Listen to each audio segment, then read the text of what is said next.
Well, part 4 today of our sermon series of the new year here at Calvary called Stories of the Fall, a sermon series where we are journeying together through many of the stories in the book of Genesis, unpacking together the breadth and the depth of the fall of humanity from Genesis 3. So the idea behind this series is that all of the stories of Genesis after Genesis chapter 3 help us as human beings understand the broken condition of our world. And so if you're visiting with us today, here's a little picture of the journey that we have been on thus far. We started off with Genesis 3 and the story of the fall itself. 2 weeks ago, we talked about the story of Cain and Abel from Genesis chapter 4. Last week, we had the flood with Genesis chapter 6 through 9. And today, we have the story of the tower from Genesis chapter 11. And I think for those of you who have been here at all the last several weeks, that we can all agree that the journey so far has been dark. These are difficult stories. These are dark stories. They're full of brokenness and difficulty and struggle.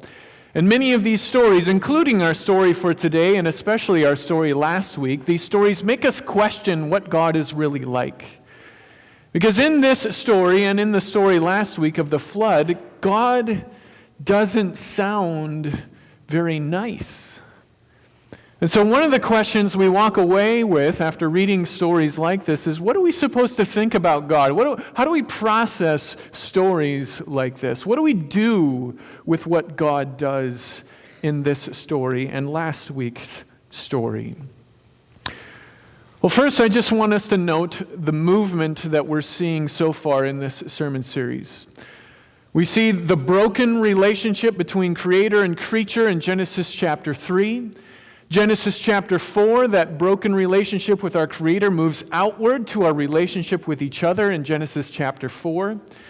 Genesis chapter 6, we see that brokenness move into the inclinations of the human heart with the story of the flood. And today, we see the fall impact an entire culture, and it impact the ambitions of an entire culture. Today, I'd like to start off with a few notes about language. There are over 6,500 languages that are spoken in the world today, and 2,000 of those languages are spoken by less than 1,000 people. The most common language of the world today is Mandarin Chinese, which is spoken by 1.2 billion people. The story of the Tower of Babel has to make us wonder how much different this world would be if we didn't have this diversity of language difference and cultural difference, and the language barriers and the cultural barriers that go with those differences. Now, we do have resources that we've never had before in our world today, things like Google Translate. And if you don't know what this is, it's an incredible, amazing resource. You can put any word of almost any language on the planet into one side of this Google Translate resource, and you can have it translate it into any language that you want. And I think we can all agree that we look at a resource like this that can translate almost any language into another language, and we say that that's an amazing resource and that this is a really good and neat thing. But if this is really a good and neat thing, it certainly does beg the question about this story of the fall. Why does God do this? This story very much asserts that God is directly responsible for the incredible diversity and the incredible challenge of language differences in our world. Not to mention the reality that so much of the warfare and the conflict and the brokenness in our world comes from language barriers and cultural barriers and racial barriers. We as human beings, I think we can all agree, we struggle to understand each other. We are racist because we don't understand other races. We are ethnocentric because we don't understand other cultures. We fight with other people because we don't understand what they do. And here in Genesis 11, it seems like God is the one responsible for all of it. Why does God do this? One of the pieces of the story of the Tower of Babel that we often overlook is the reason this whole story takes place in the first place. We are told early on in this story that there is this new amazing piece of technology that was then available to the people. What amazing technological advance am I talking about? The brick. Verse 3, they said, "Come, let's make bricks and bake them thoroughly." They used brick instead of stone and tar for mortar. Human beings at this point in history found a more effective way to build things, and the invention of this new technology caused human beings to come together and to say to each other, the sky isn't even the limit. With this new technology, we can build a city for ourselves, a safe place. We can make a name for ourselves. We can build a tower to the heavens. Now, what is so bad about that? What is wrong with this? Surely there's nothing wrong with building a building. God told human beings to fill the earth with good things. So what is it that they are doing that is so wrong that causes God to respond like he does? Well, there's something about this location and this construction project that we might not immediately understand. Shinar is the geographic place of this particular story, and Shinar, we may not realize, is another name for Babylon. And at this time and place, at this place in history, in this period of history, there was a certain kind of building that this location and this time period was known for. The building was a staired pyramid called a ziggurat. And ziggurats they were designed to be a place where humans met the divine. A place where heaven and earth meet each other, which is why they said we can build a tower to the heavens. They meant this. And so one of the things that we have to do today with our scientific, literal-minded, modern culture is that what they are doing here and this idea that they have, it's not just an architectural, physical idea. This is a spiritual idea. To build a tower on your own to the heavens is to write your own story apart from God. To make a name for yourself is to establish a purpose for yourself and to establish an identity for yourself apart from God. So what these people were doing was they were coming together and they were saying, let's leave our Creator out of the story and let's write our own story. Let's make a name for ourselves. Genesis 1 and 2, the Creator makes creatures, and by Genesis 11, we have creatures saying, let's leave God out of it.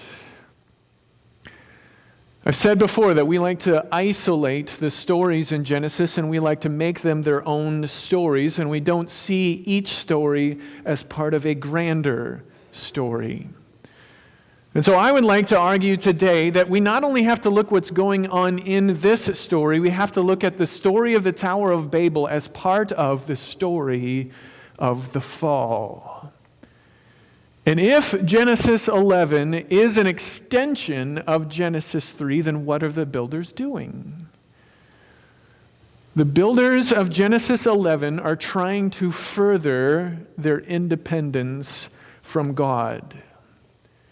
Genesis 3, God banishes human beings from the garden, and by Genesis 11, we have human beings trying to get further away from God. They are literally trying to distance themselves from God.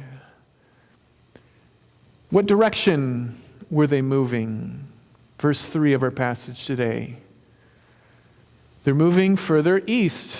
That's where Cain went after he was banished. So the people, human beings, are trying to get further and further away from God, and they are trying to establish an orderly society, a safe place without God. They are trying to come to grips with a broken and dangerous world without their Creator. This is architectural works righteousness. They are trying to literally and spiritually get to heaven on their own without God. They're trying to establish a purpose and identity for themselves without their Creator. This is an attempt not just to build something. This is an attempt to be immortal. This is an attempt to be God. In many, many ways, this story sounds like the story of the fall itself, when Adam and Eve ate the fruit because they wanted to be like God. This story meets us today, thousands of years after it happened, and this story asks us, do we do this? Do you do this? Do we try to build for ourselves a life and a world and a society without God? Do we try to establish a purpose and an identity for ourselves without our Creator? Do we, as human beings, really think that we can get somewhere that we want to go without God? With our abilities and with our ambitions and our income and our resources and our technology and our homes, do we try to make for ourselves a life, a society in which we do not need our Creator? I want to invite you this morning, just for a few moments, to think about the hope and the trust that we put into the towers of our world, the technology of our world. Think about the hope and the trust that we as human beings put into medicine, into government, into a political party, the economy, our retirement accounts, the military. None of these things are inherently evil.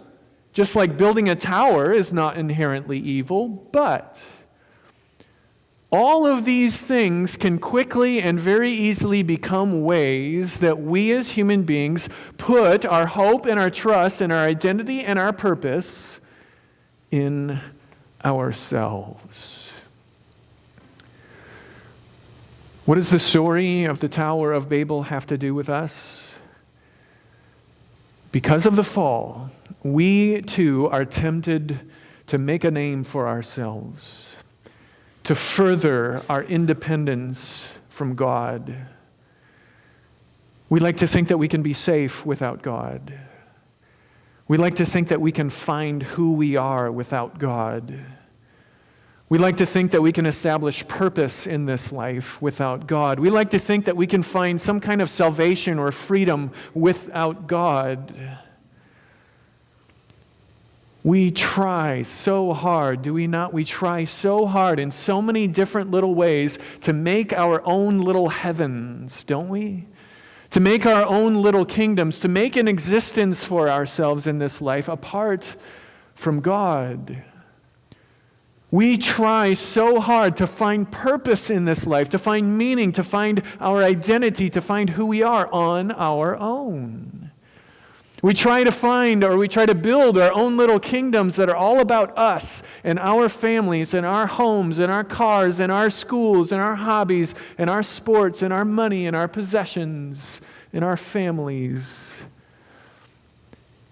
And in this story, God says no. God knows in a way that we do not what happens to us and what happens to our hearts when we try to live without Him.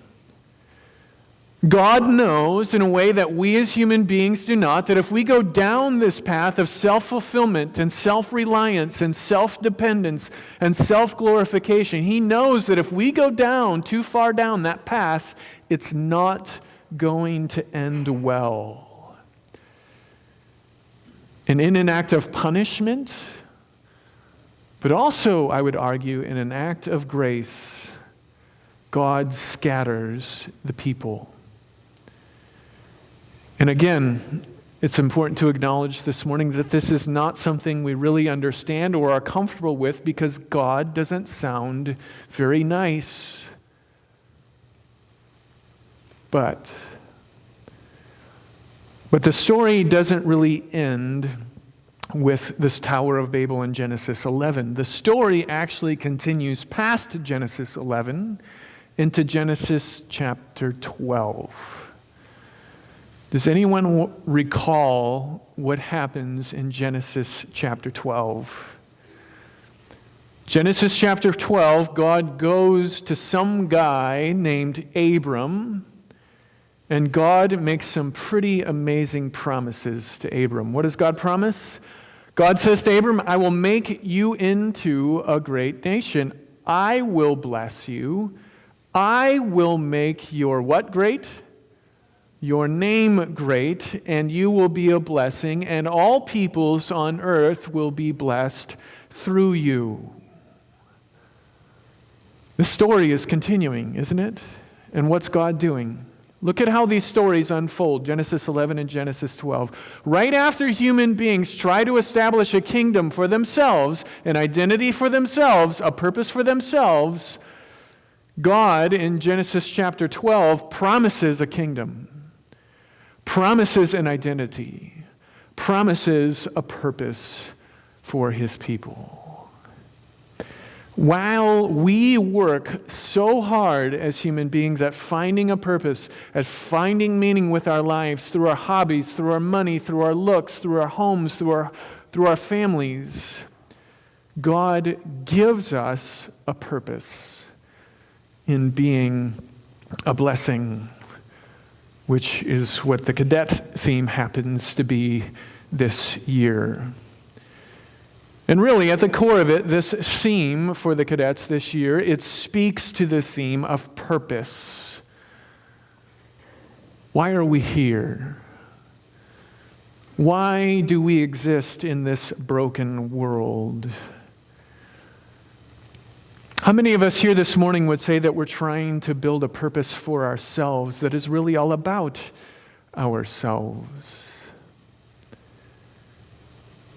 Our Creator meets us as human beings this morning. He meets us through this story of the Tower of Babel and says to us, no.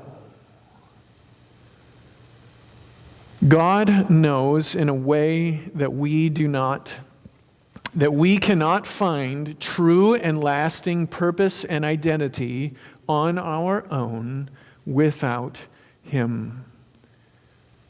And so He gives us a purpose. He gives us meaning in this broken world. You will be a blessing. Stop worrying so much about building your own little kingdoms with your own little homes and your own little lives. Stop building for your own little heavens here on earth in the glory of your own names, and be a blessing to other people in this broken world. God calls Abram and God calls us to share that real and lasting kingdom that gives real and lasting purpose, that gives real and lasting identity. This story invites us not to build our own little kingdoms, not to find our own identities in ourselves and our purpose on our own. This story invites us to be part of God's kingdom, to find our identity in Jesus, and to find our purpose into being a blessing to others. God understands in a way that we don't, that we as human beings, no matter how hard we try and no matter how hard we work at it, we cannot make our own way to heaven. And so what does God do? God brings heaven to earth. How does God establish this kingdom? How does God bring us purpose and meaning and identity in this life? John chapter 1. The Word was God. The Word became flesh and made his dwelling among us. Now, we miss it in the English translation, but this dwelling that John speaks of, this is building language. This is tabernacle language. The tabernacle is where God dwelt with the people. The tabernacle was a colony of heaven on earth. And John is saying in John chapter 1 that in Jesus Christ, God is literally among us. Heaven is among us. What the people were doing in Genesis 11, what they were trying to build, a source of kingdom, a source of meaning, a source of purpose, a source of identity, what they were trying to build, God builds for us in the person of Jesus Christ.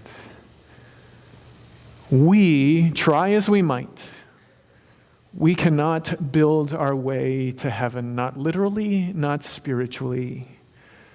And so God builds heaven among us. Jesus is the place where heaven and earth meet. We try, don't we? We try so hard to build a kingdom for ourselves, a life for ourselves. We try so hard to find identity in ourselves. We try so hard to establish purpose for ourselves. And in Jesus Christ, God gives us a kingdom. He gives us an identity, and he gives us purpose. Which is why Paul says in Philippians 2, I'm way behind, sorry here. Which is why Paul says in Philippians chapter 2, and we'll conclude with these words, "Therefore God exalted him to the highest place and gave him the name that is above every other name, that at the name of Jesus, not our name, but at the name of Jesus every knee should bow in heaven and on earth, and every tongue confess that Jesus is Lord." Thanks be to God.